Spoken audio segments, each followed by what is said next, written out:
espacio y poder compartir con ustedes esta experiencia que también es muy formativa para nuestros estudiantes. En primer lugar, voy a dar unas indicaciones generales con relación al manejo del tiempo, que son especialmente para tales y también para ustedes en un espacio específicamente durante la presentación. Y haré un llamado al listado, porque hay unos estudiantes de 10º y de 9º que nos acompañan el día de hoy, y pues es importante pues verificar su asistencia, y también es un ejercicio para ellos, para que pues estén, digamos, ya en sintonía con lo que va a ser en próximos años esta experiencia de proyecto frontal. Entonces voy a iniciar con el llamado al listado.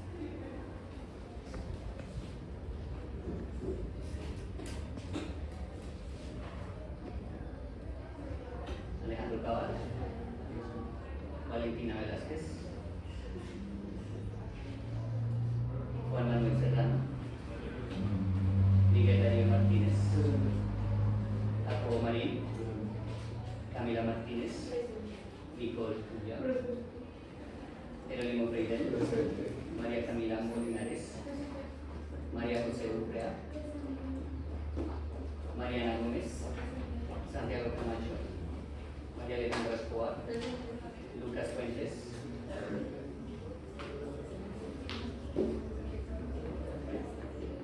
entonces en un primer momento vamos a tener 5 minutos de preparación, que creo que ya te vas a estar listo, 15 minutos de sustentación, luego vendrán 5 minutos de preguntas, pero estas preguntas serán únicamente por parte del jurado, luego vendrá una retroalimentación también por parte del jurado, y en el último momento tendremos preguntas generales que ustedes quieren preguntarle a Natalia, o si él quiere mostrarnos algo más de su proyecto. ¿Listo? Gracias.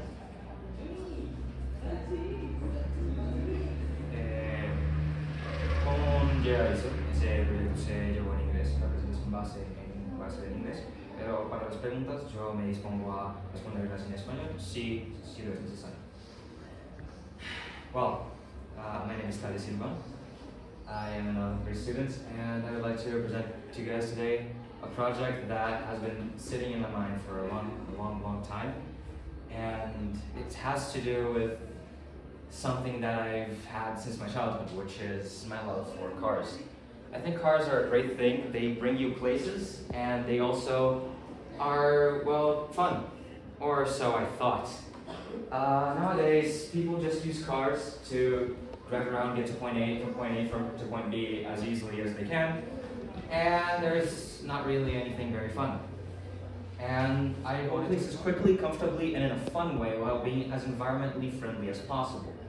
A big problem for cars nowadays is environmental problems. Burning fuel damages the environment, or so is the only thing that really comes to mind nowadays.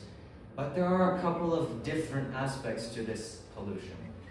And well, so far, that's what I wanted to show you guys. An engine project, which is the Symbyosis engine project. I had a couple of objectives when getting this ready, which is, first of all, to find a way to integrate innovative technologies without discarding traditional methods to achieve fast, safe, fun, and ecologically viable transport, which is something that I believe are lacking nowadays, not necessarily because of the ecologically viable part, but because of the fun part. It has a couple specific objectives, which is investigating ways and why people are trying to phase out the internal combustion engine from working, the relevance that this topic in general has to most of you, future car owners, and integrating new and old technologies to make traveling more accessible to people so that more people can experience it, along with creating a model to illustrate what I really mean and how could you see this in the future.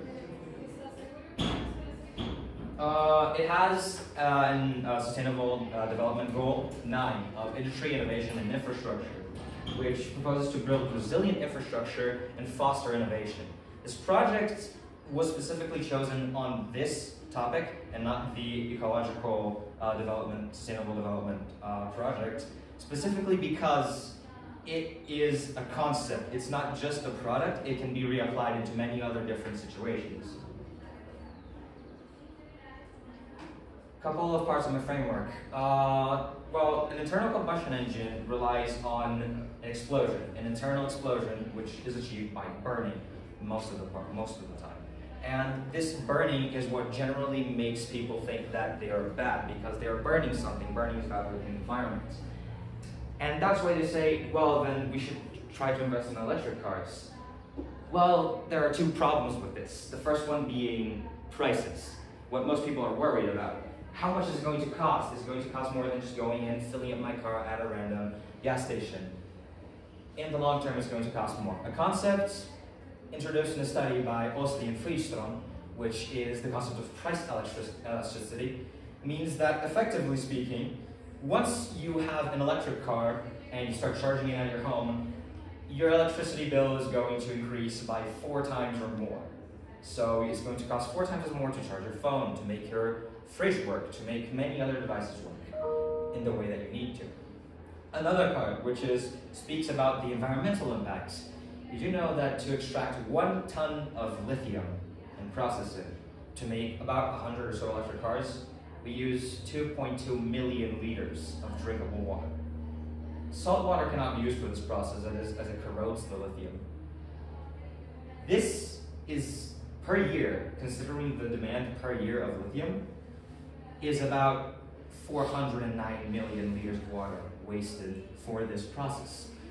Siraj and Aladdin made another study about in 2018, which speaks to the third aspect. Why do people want cars? And why is comfort such an important thing nowadays? And it's true, people prioritize comfort over many things now. And in the end, there's not really much we can do about it. We want to get from some place to another, but if we're being thrown around inside a cabin, it's not going to really help us either.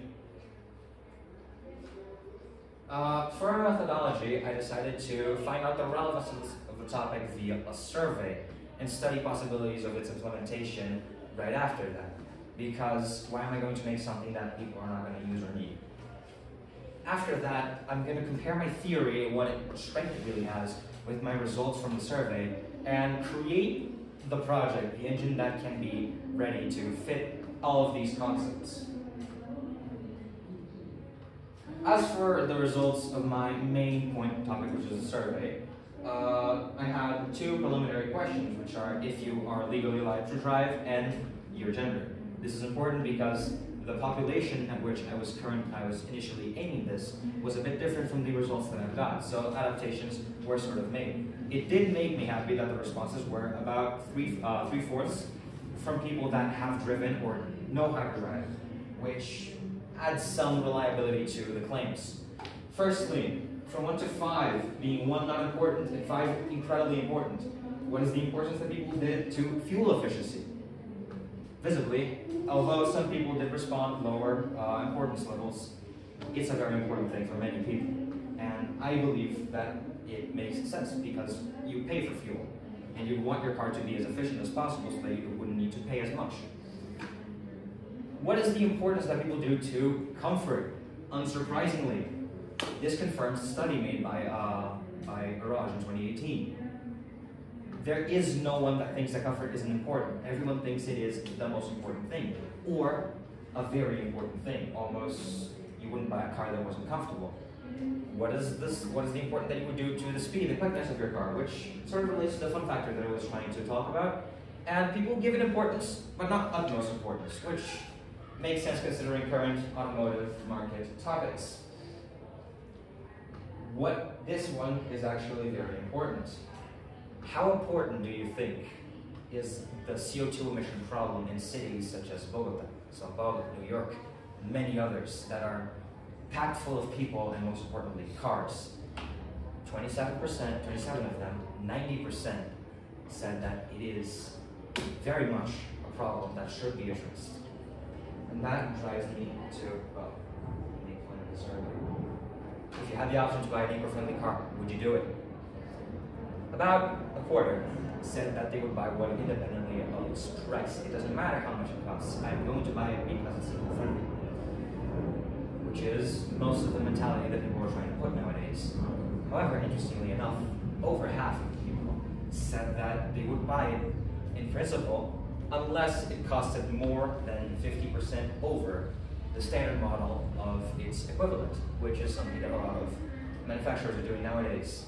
And about a fifth decided that they would not buy it unless it was cheaper. which puts it in a sort of balance. People that want to buy it unless it's too expensive, and people that don't want to buy it unless it's cheap. There's a war here going for the demand of the technology, and people apparently are split between this amount of population of people that would buy and wouldn't. And about a couple factors that people would like in a car, from which I listed a couple that are important. Unsurprisingly, comfort-related features such as integrating technologies like Apple CarPlay and Android Auto, large internal space and comfortable seats, along with a large fuel efficiency bonus, are the most important things. And the fun factor got the short end of the stick here.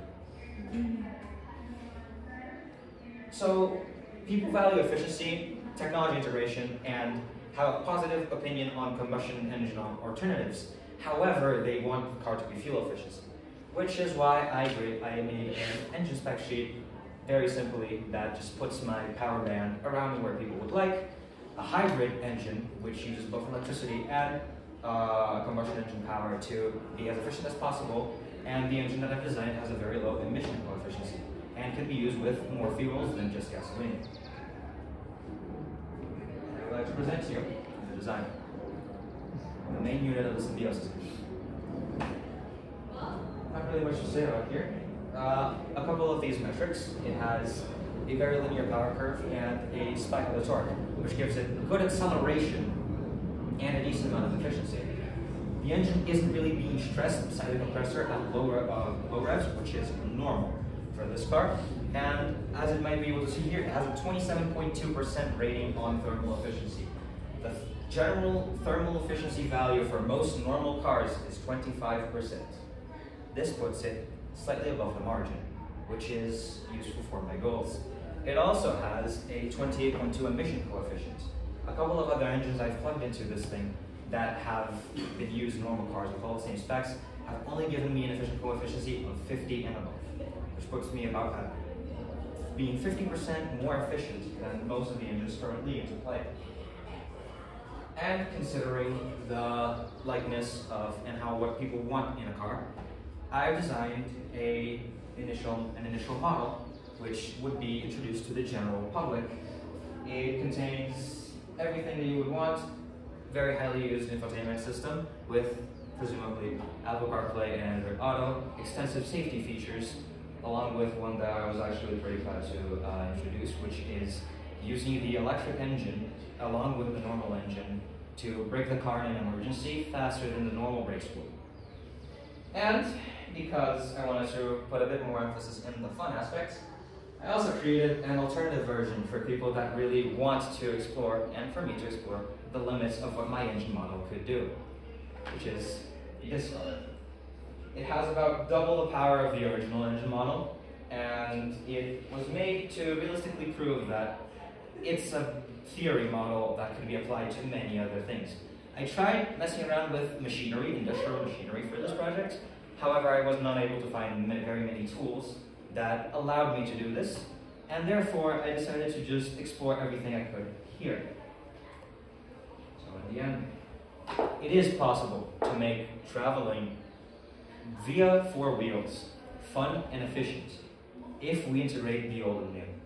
Discarding the old, which is what many people are trying to do around the world. The United States putting a lot of money into creating infrastructure for Tesla chargers. Norway already having 30% of its entire fleet converted to electric cars. And the big goal of the UN of having the entire world in electric power by 2035 is short-sightedness. It's going to be discarding many possibilities that we could have had if we didn't discard the old things. Priorities are not in the fun aspect nowadays. People don't really want to have fun in their cars. Why is fun an important thing to me? Because from people that I've talked to, they said, and to quote one of them, if I have fun with driving my car, I'm going to think twice before speeding in the middle of the road. I'm going to stop earlier before the start signal. I'm going to have more care and look to not hit anyone, because I don't want my car nor anyone to be damaged. That's what fun does. The emotions of a person have more of an influence on what people do, traffic accidents and all, than any car speculation or sheet could ever do. There's still hope for the internal combustion engine, sorry. It's a technology that's been tested and proved for over a century now, and discarding it would be nothing short of useless for our future developments. And achieving a world in which transport is a vital part of life, yet is ecological, because it already is. We depend on transport for many things, trucks, trains, to give us food and everything we have to, keep ourselves alive, is the highest priority, and what should be used for future studies regarding this conjunction of electric and combustion power. I have a lot of project references here.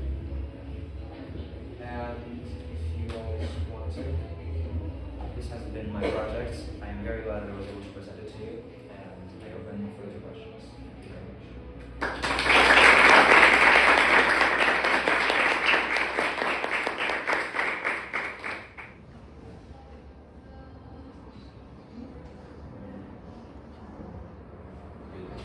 Preguntas y Andy. La pregunta es la aplicación del programa que se separado por el gas de motor, todo este maquete, como tal, al igual que para los carros, que dice que tiene todos los diseños. ¿Cuáles fueron los programas o procesos que ustedes separaron de diseños? Y más que nada, ¿qué te llevó a utilizarlos? ¿Qué colección sintió como que listo? Este puede usar y este puede quedar bien. ¿Cómo fue eso? Pues la principal motivación que yo tuve fue relacionada con las funcionalidades de la herramienta que yo utilicé, que se llama Automation, para hacerlo. Me posibilita no solamente crear el motor en sí, sino crear un carro entero. Y por eso yo, después de buscar un poquito en cuanto a los funcionamientos y los desenvolvedores y todo y lo que hicieron, yo encontré muchas referencias principalmente en estudios de aerodinámica, fluidodinámica y no específicamente para eso de electrodinámica, pero para intentar hacer una herramienta que pueda ser más cercana a lo real para lo que va a hacer. Entonces mi motivación fue primero por la conveniencia, porque es relativamente interesante de utilizar, y a pesar de que sea un poco fácil, fueron muchas las veces que yo estaba creando mi motor y que decía que se explotaba, porque yo no sabía al inicio cómo arreglar todos los valores. Pero mientras fui experimentando, yo me di cuenta que es un poco menos sencillo que lo que parece.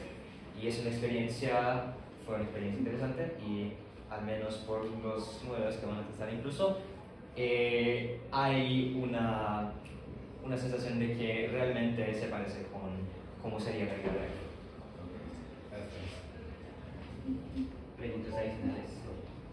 ¿Cómo integras un motor, la parte eléctrica nueva que tú dices, la parte de combustión vieja de un solo motor?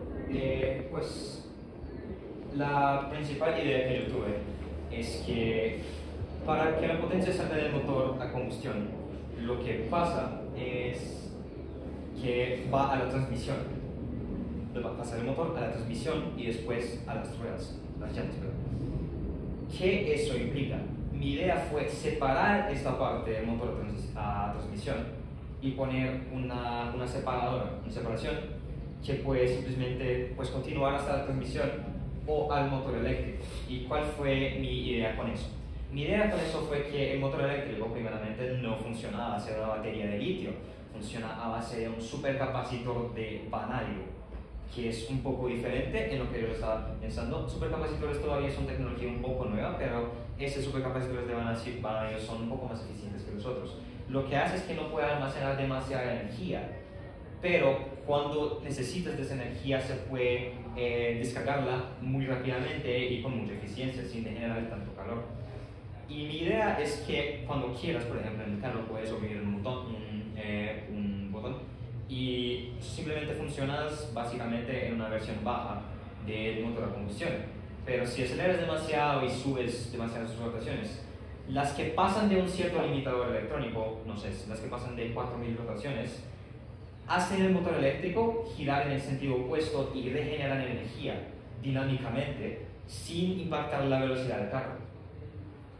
Y pues esa es la idea que estoy haciendo, es que realmente es una cosa simbiótica, como dice en el proyecto, que no es solamente una cosa que como el motor eléctrico hace eso y el motor de gasolina hace eso, funcionan en ejes diferentes. No, lo que yo quería es que los dos se ayudan cuando están juntos, y si están separados pues pueden incluso sufrir un poquito.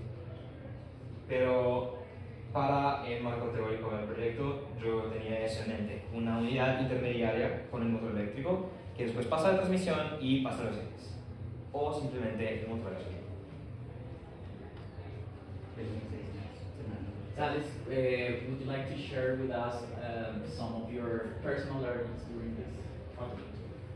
Personal learnings during this project. Interestingly enough,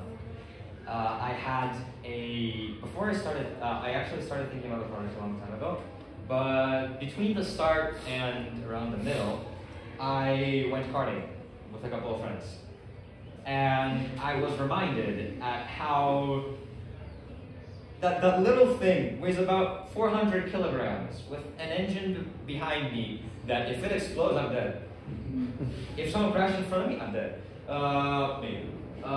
It was very fun, and I walked out of it, I was trembling and everything. I was like, yes, I don't want to do it again. And by the way, people here who have not karted, incredible experience. You should definitely do it. But besides that, I was thinking, wow, something that is on four wheels is so different from riding in an actual car.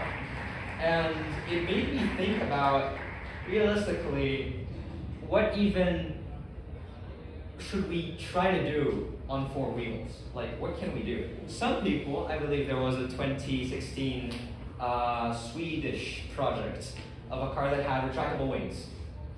It flew. It's a car that flew. It needed like very specific conditions, but it flew. And I've heard nothing of this project because apparently it wasn't really useful.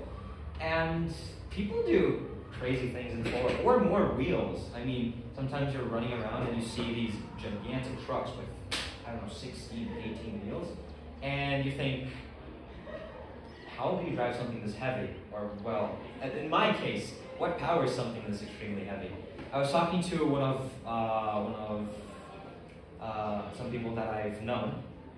Specifically, one of them works in heavy machinery, and interestingly enough, in machines that are used to carry very large loads, like excavation machines. And they told me pretty casually, I'm just going to put it here, a general use car for like the public has about 100 or so horsepower. And he casually told me, oh no, these excavation machines, they make about 3,500, 4,000 horsepower. And I was like,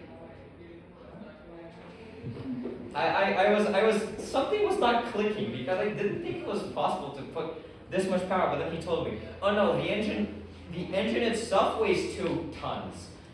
The engine that's in this car weighs 250 kilograms. It's 8 times as much. And it's a problem of scale. I was trying to imagine, but it didn't click. And along with the project, I actually went back to my roots somewhat. I started playing driving video games again, and I started to think about and consume some of these content creators that do videos on driving games. And I've been starting to think that people have very different opinions of a lot of things. And for some people, something that's fun, for others, isn't. And for some people, something that's boring, isn't. Like they say, one man's treasure is another man's treasure, but inversely, one man's treasure is also another man's trash. So I had a lot of experiences, and I think that what I've mainly learned from this project is that I still have a lot to learn. Thank you. Tenemos espacio para una intervención más.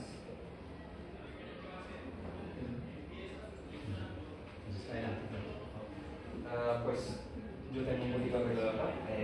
Me gustaría, si sea posible, que cada uno de ustedes lo experimente con algunos de los modelos que yo preparé. Creo que todo está arreglado. Lo primero que quiera, pues adelante. Tenemos espacio para Sí, o sea, 5 personas, las 5 personas que quieran intentar su suerte y conducir, no son buenos o preparados son. Adelante. Pero pregunté, ¿quién sabe quién está aquí? Yo no va a chocar.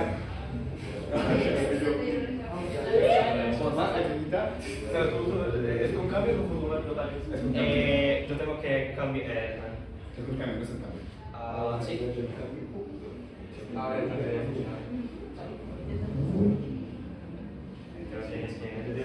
Pues está en neutral. Está en red ahorita. no. Pero no vale. Pues tienes que deducir para reversa. Freire, no me desconcentre, manito. No, pues estoy tan así.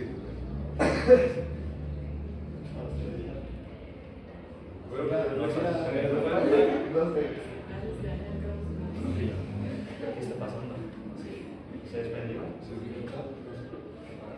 Bueno, Alejo. ¿10 problemas técnicos? vale. Eso está prendido. Se apagó acá.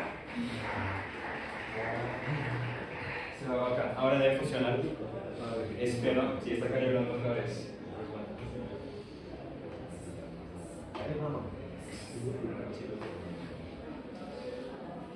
Ahora sí lo puedes. Pero va a hacer fuerza, ¿ok?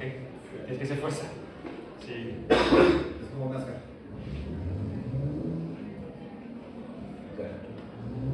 No.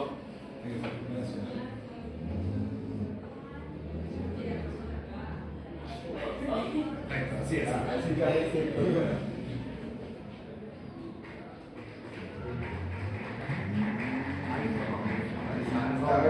Es algo. El colorado. Muy bien, otra forma. No. Está bonito. Hace falta que tú sabes.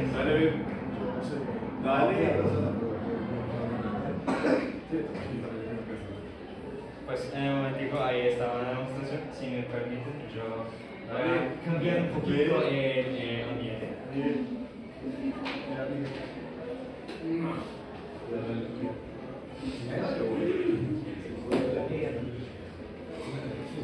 Pues el próximo ya puede venir, quien quiera. Pues acá está. Considero que estoy ahí a Paulo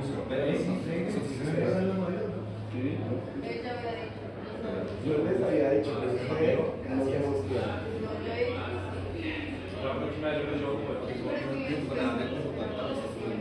¡Ay, sí! Pues, bueno, yo te voy a poner en el deportivo. O sea, vas a poder poner en el manual. Ya es tu culpa. Si lo estrellas, ya es tu culpa. Ojalá no se estrelle, ¿no? Ojalá, espero. Pues por lo menos tengo 2 años de experiencia con conducción. No sé si lo practico. Bueno, averían, lo vemos. Todavía no empiezo. Todavía no empiezo porque tengo que. Eso no es que es mi instructor. Yo instructor, pues. Yo no hago nada, pero tal vez mi instructor. 2 minutos.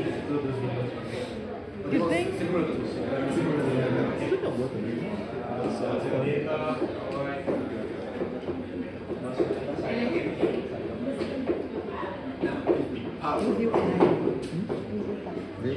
Também?